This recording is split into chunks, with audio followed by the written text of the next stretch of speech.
Oui, donc bonjour, je suis responsable de formation à Polytechnique Paris Sud dans le département matériaux, mécanique et énergie. En fait, c'est une formation d'ingénieur en 3 ans, sous statut étudiant ou sous statut apprenti.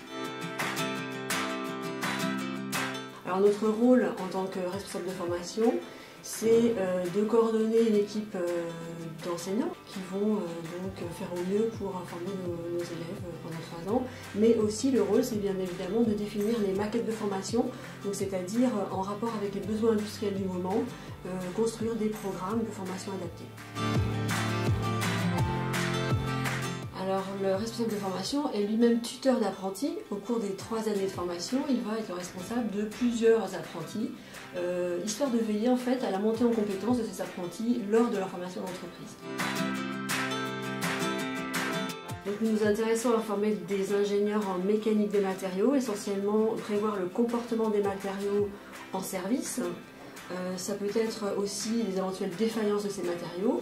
Donc nous travaillons avec le tissu économique de la région, c'est-à-dire local à 80%, avec des entreprises comme Safran, des entreprises Thales ou encore l'industrie automobile comme Renault et PSA.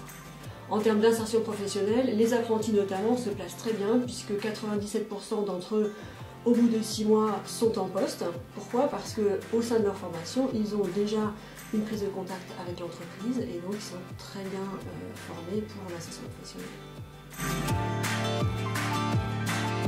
Alors, la matrice de compétences comprend une dizaine de compétences qui sont réparties en 2 grands blocs, une partie plutôt théorique, académique, et puis une partie plutôt gestion de projet managériale et savoir-faire. Donc ce qu'on va viser, c'est définir des niveaux attendus en fin de formation quand l'élève sera ingénieur.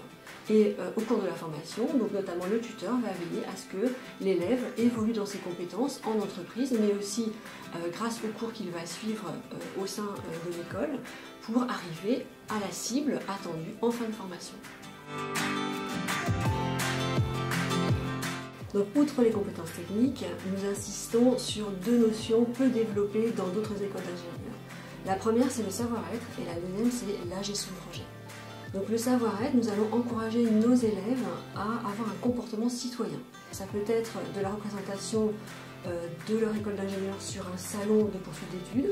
Ça peut être aussi de l'entraide pour des étudiants en difficulté, mais aussi de la participation à des journées humanitaires, des actions humanitaires. Le deuxième point, c'est la gestion de projet que nous enseignons lors de projets transversaux interdépartements qui vont mixer des étudiants qui ne viennent pas uniquement du département de matériaux, mais aussi des départements informatiques, électroniques et optroniques. Donc nous avons une association d'anciens élèves qui s'appelle l'ADIPS, mais en tout état de cause, actuellement les jeunes utilisent beaucoup le réseau LinkedIn, qui est un réseau en ligne, donc un réseau social professionnel. Et actuellement, j'ai recensé 410 anciens élèves du département de matériaux de Polytechnique Paris Sud qui sont inscrits sur ce site et donc qui peuvent aider les étudiants sortants à leur insertion professionnelle. C'est moi qui vous remercie. J'étais très contente de participer à ce petit entretien pour valoriser ma formation au sein de Polytechnique Paris Sud.